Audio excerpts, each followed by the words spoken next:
So the spell word did not work at all, and they're scrambling. They're not sure how to actually process this. And you know how this happens is because some of you may have experienced this where people threw their boo-boo voodoo at you and it didn't work. Like, they said some horrible things about you. Okay, let me get into this, because some of you may be like, spell work. Yeah, when people are speaking negativity towards you, it's witchcraft. Okay, it is a form of witchcraft. It's a curse. And so many of them, they said like, you're never gonna do this, you're gonna be the, they said all these things, and somewhere in your soul you realize that, wait a minute, I don't have to accept these word curses.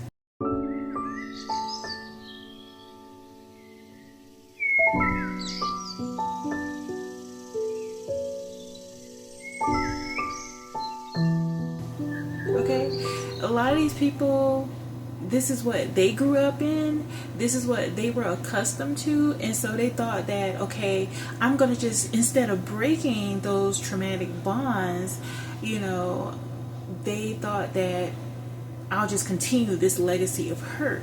And so when it came to you and they tried to speak all matters of vile against you, unprovoked, it's just something they wanted to pass on. It was literally their projections.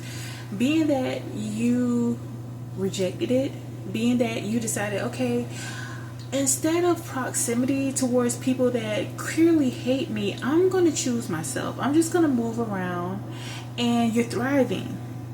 See, some of these people thought that if they could have you as literal target practice, like you were their favorite thing to victimize.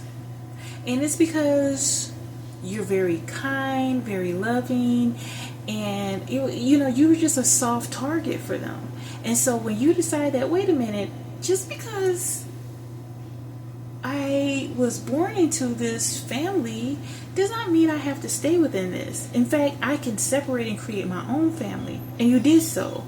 You're thriving. And all the things that they spoke about you have been lies. This is why many times they want you to be silenced.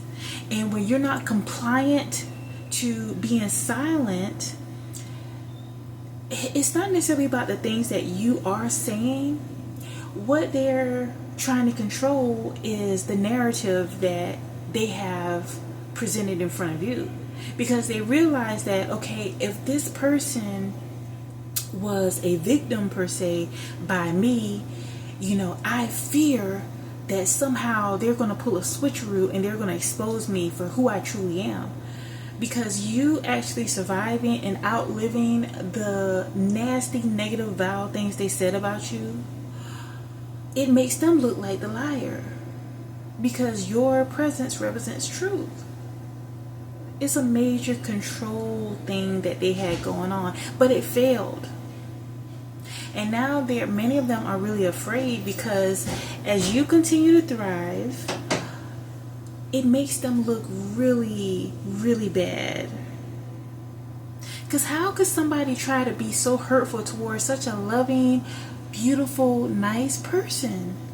That means that that person has to be horrible. And they are. They're extremely horrible. And this is why it's so important to continue to thrive no matter what it is that you experience.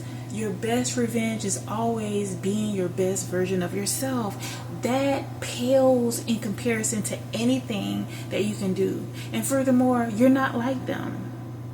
You don't have to be a filthy, diabolical individual. That's not in you. And as you continue to, some of these people thought that you were not going to survive without them. They thought that if they invalidated you, they thought that if they did not support you, whatever talents or gifts that you had, they thought that if they could somehow smear you to the point where you just gave up, like somehow they have given up on life, that would suffice. But they don't realize that what you're made of, you're cut from a different cloth.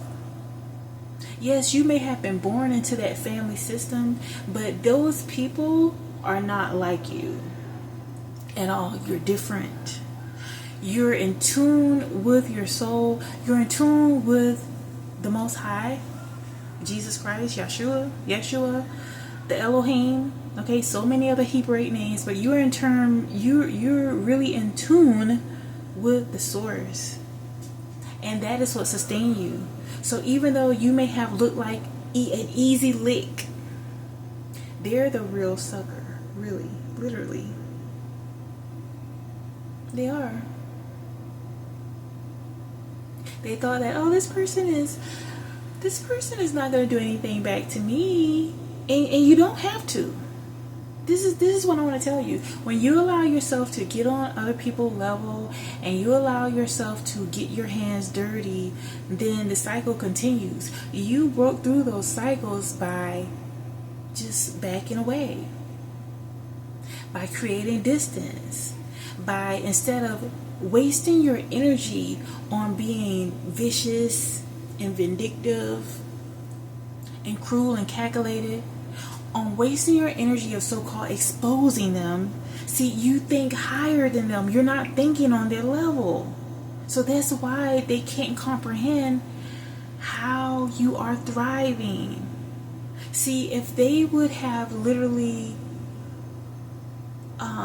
been in your position, they wouldn't have survived. Many of them would have succumbed to the situations in their lives. Many of them would have decided to do things that would, take away from their integrity, and they probably would have gone further and further downhill. Instead, you relied on connecting yourself more spiritually.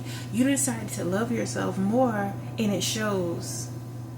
So this is why many of them are watching you. Hi, haters, because I know some of y'all are watching. Many of them are really conflicted because in some aspects they're resentful that you have decided to, although you're a loving person, you decided to love yourself more and create healthy boundaries. They're resentful, but at the same time they resent the fact that they can't come around and play in your face like they used to, because they know you see them for who they really are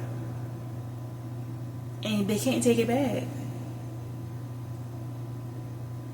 What it is doing within them, this is a part of you being a light worker, child of God.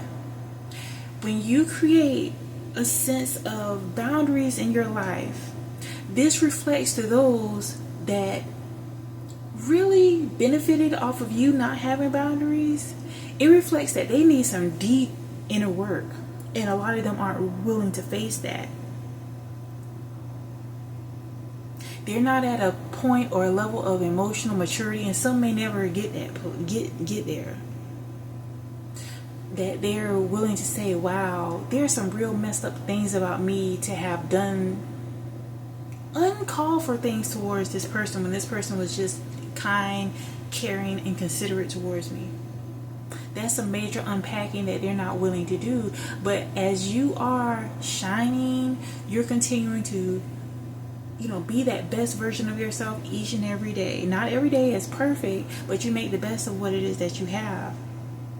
See, by them pulling back from you, and they thought that if all of them, when you were in your time of need, they thought that if all they could do is just pull away, not offer help, not be able to assist you, that you were going to fall. They counted on that, but they did not factor God in the equation. So when they peep into your life and they see like, wow, this person is doing really well, they also resent the fact that they have robbed themselves of your very presence, because there's not very many people that are really authentic out here. People that really care, people that are not snakes, people that are really trustworthy. And so now they're left to deal with the type of people that they are, and it really sucks for them. So what is happening is that the Most High, Yeshua, Jesus Christ, is replacing the people that you had to create distance with people that are better quality and that are on your frequency. So trust the process and be grateful that you did not retreat. Be grateful that you were able to love yourself enough to walk away.